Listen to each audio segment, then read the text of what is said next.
Welcome, everybody. It's Andrew Shapiro here of Broadscale Group and the Broadscale Acquisition Corp. And I'm really delighted to have my friend Kathy Wood with us. Kathy, the CEO and Chief Investment Officer of ARK Investment Management. And I'll say right at the outset, Kathy, you and I also both serve on the regional board of Hebrew University. From the start of the NEXUSIsrael event, we've both been involved. We were speakers. We've been on the advisory board. And so it's such a delight to have a chance to talk to you today as part of this year's 2021 NEXUSIsrael Dealmakers event. So thanks for joining me. Oh, it's my pleasure. It's a happy reunion, and I'm looking forward to our chat here. Awesome. So, Kathy, even though a lot of people know who you are these days because you're in the news literally every day, I'd love it if you'd start out and maybe just talk to us about what ARK Investment's all about, and frankly, maybe talk a little bit about what an extraordinary time this has been for you and your colleagues at ARK. I mean, 2020 was an off-the-charts year for you. You had some of the best performing funds in the public markets. You rode the wave of innovation and everything happening, particularly with Tesla and other companies that I care about deeply. As you know, I've been involved in sustainable technology and innovation and investment for 20 years. So I'd love to hear you talk about that, and by way of doing so, introduce folks to everything going on at ARK. Sure. Thank you, Andrew. Well, yes, it's been an extraordinary journey. We started in January of 2014. And I founded the firm for two reasons. One was to focus exclusively on disruptive innovation. And that's because I saw a void in the public equity markets when it came to innovation. And the reason was because of the tech and telecom bust and then the 08-09 meltdown. The risk aversion that developed in the public equity markets went to an extreme, to the point where when I was trying to explain to someone why I wanted to start ARK, a person who was not in the financial industry, he said, "Oh, so you mean the future of investing is investing in the future?" And I said, precisely. And so that's why I started. And also, we believe that the seeds for the massive amount of innovation that is taking place right now, record-breaking by any metric, the seeds were all planted in the tech and telecom bubble more than 20 years ago. Actually, from 1980 to 2000, during that time, from the PC to the internet, the seeds were planted. They needed another 20 to 25 years of gestation. Now we're ready for prime time. And while investors chased the dream during the tech and telecom bubble, they're afraid of the reality now and the volatility. So it's an interesting psychological moment. And then the second reason I founded ARK was to add new dimensions to research. So I remember thinking, wait a minute, technology has disrupted many industries. Why not be a little disruptive in the financial service industry? So we are harnessing social media and we are giving our research away, not when it's finished, as it's evolving, because we want to engage with and become a part of the communities that are innovating. And it's worked so much better than I ever expected. I love that component of what you do. It's almost like an open source approach. Yes, right? absolutely. Meaning like you lay it out there, you're more transparent than any fund manager. And look, the results speak for themselves. You were managing $3 billion, I think, a year ago. You're now managing roughly $60 billion. I know the last 2 weeks, including this week, have been kind of a roller coaster, but you've been incredibly successful with this disruptive approach in the financial markets. Do you think that would you attribute some of it to your methodology and your process, or are you just riding the right themes of innovation across all these areas, whether it's genomics or future of internet or fintech or autonomous? What do you think has been the driver of your success? Our research. The heart and soul of ARK is research, first principles based. Take a white sheet of paper and figure out what is an autonomous vehicle? It's a robot, by the way, but what's going to go inside it? So really starting from a blank sheet of paper, not using any index as a screen, and just trying to figure out how is the world going to work, and centering it on Wright's law. So Wright's law is a relative of Moore's law. Moore's law is a function of time. Wright's law is a function of units. And it's a very disciplined way to understand how quickly costs are going to decline in any given technology, and when we're going to be ready for prime time in terms of demand based on that cost decline.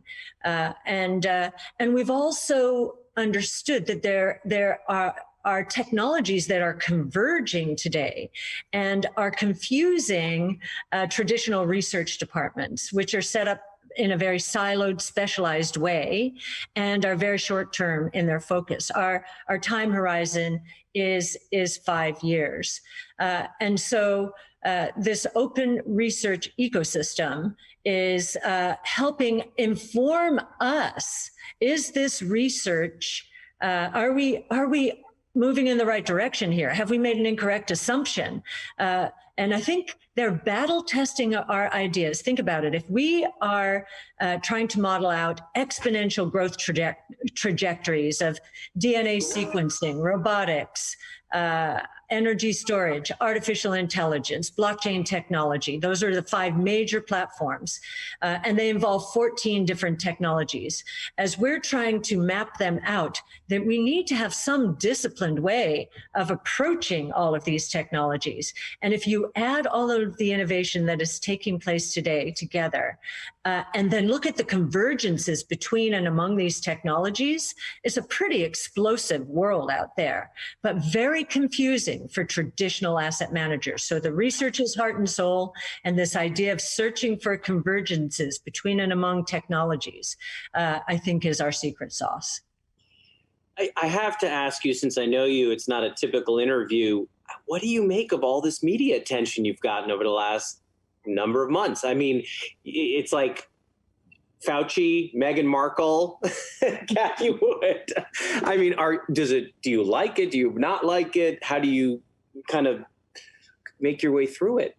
I think what happened in the very early days of ARC, we went out on and became very vocal about two parts of our research that and involving a cryptocurrency and a stock, both of which we thought were misunderstood, and we wanted to share our research. One of our missions is to educate. And so we started talking about Tesla and Bitcoin and sharing our research with the world. And we got so much pushback that they became such emotional topics. And we became a bit of a lightning rod very early on. In the beginning, I think many people said, these are marketing gimmicks. These are, they're just trying to put themselves on the map. They run no money. And no one was looking at our research as they were pushing back. It was clear because the arguments we were getting back, we were answering with our research. So I think there was a lot of emotion, and we took a lot of abuse early on. And I think especially the individual investor who watched CNBC or any other news program and watched how skeptical they were. There was a certain tension that built up over the years, and I think it accrued to our benefit because a lot of individual investors invested in Tesla and Bitcoin, and we have helped to change their lives. We get many, many incoming emails talking about that. So really gratifying, but there's still a lot of disbelief out there. And I actually like it. I think it's terrific because it's called Wall of Worry. And so we're pretty excited. We want this wall of worry to be sustained because the strongest bull markets are built on a wall of worry. So you see yourself as part of this wave that's, Robinhood and democratization of access to the market. And I also have to ask you, having now launched one myself, what's your view of SPACs? Because that's another super kind of controversial topic, but one which is kind of challenging the traditional way that things are done, just as you've been a challenger yourself. So I'm sorry, the first question was, Well, you're part of this democratization. Oh, yes. You're getting retail investors, you're empowering them with information, it seems. Yes, and what's happening is there's a bifurcation between the institutional world and what we call the retail world or individual investor world. Institutions, after the tech and telecom bust and the 08-09 meltdown, became extremely risk averse and benchmark sensitive. And we're as far away from any benchmark as you can find out there. In fact, we are the closest you'll find to a venture capital firm in the public equity markets.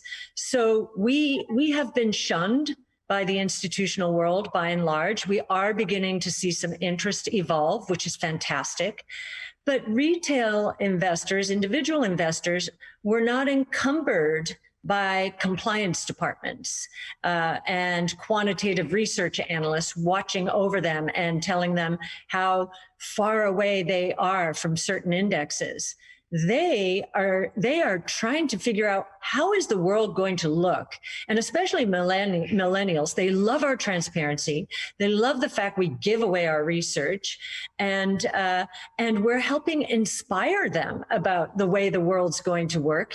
They're very young. They are at a point in their lives where they should take big risks. They should think long term, and that's what they're doing. So if you think about what we do and how we do it, we have been, thus far at least, much more aligned with the individual investor and not so much with the institutional world. It is one reason I left the traditional asset management world.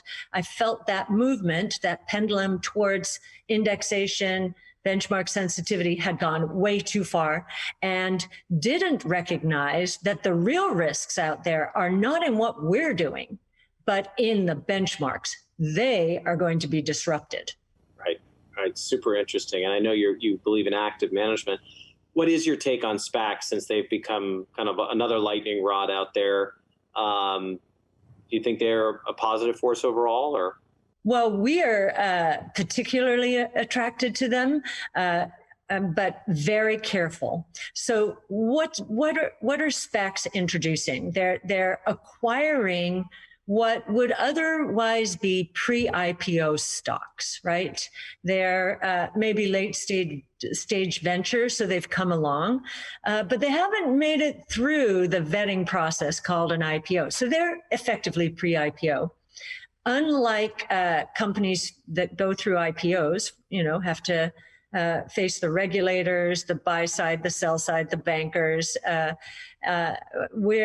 We're not seeing that kind of vetting. You're depending on one sponsor to make a good and wise acquisition.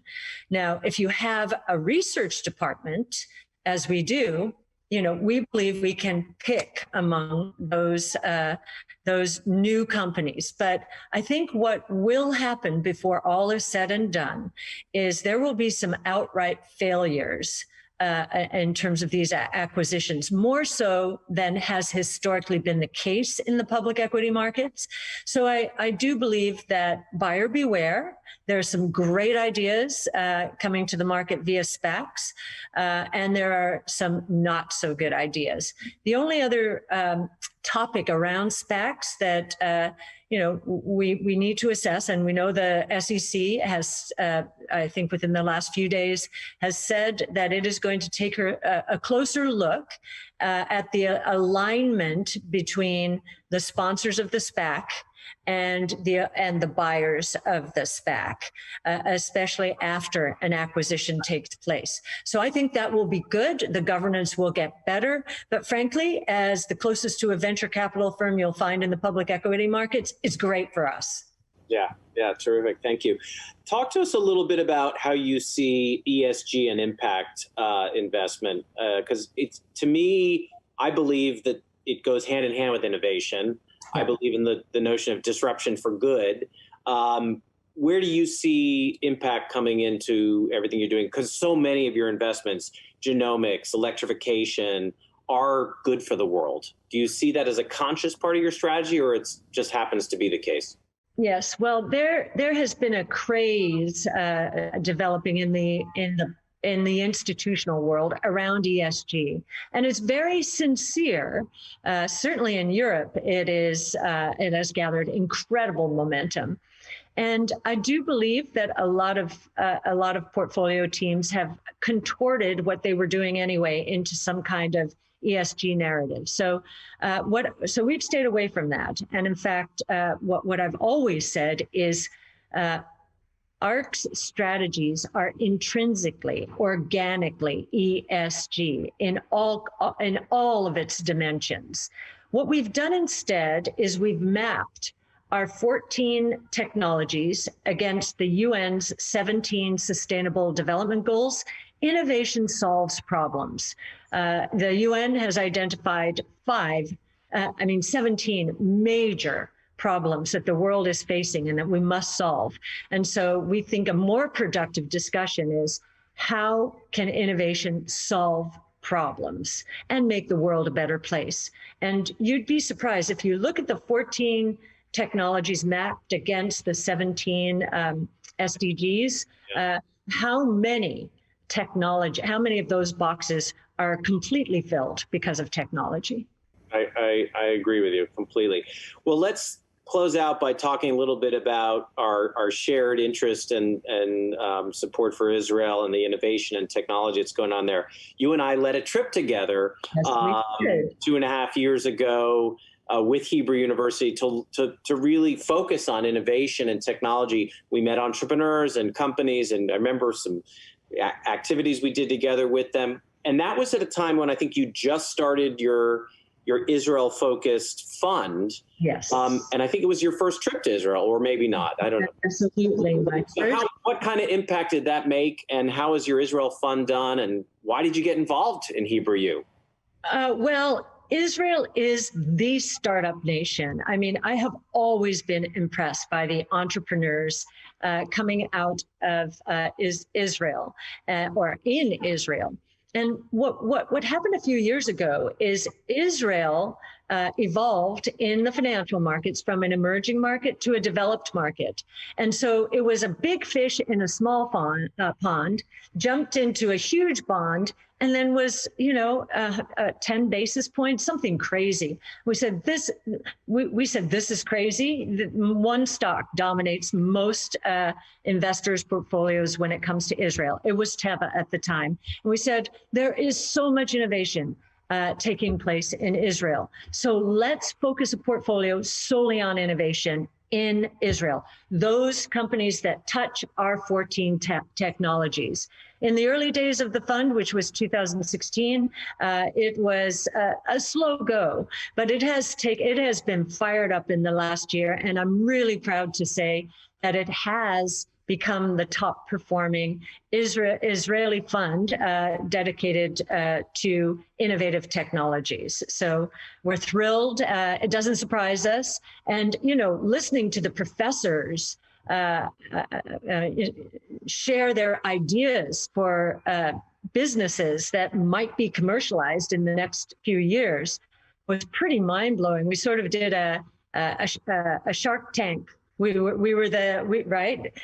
a Shark Tank, and they came in one after the other, and it was like, oh my goodness, my brain is going to burst, and because they were taking us well into the future and adding so much to what we already know, because that's all we do at ARC, but added so many more dimensions and so much depth to it. It was very comforting to know how much research is done so seriously and diligently and intensively, as everything in Israel is, intensive desire to, seek the truth. And so very exciting.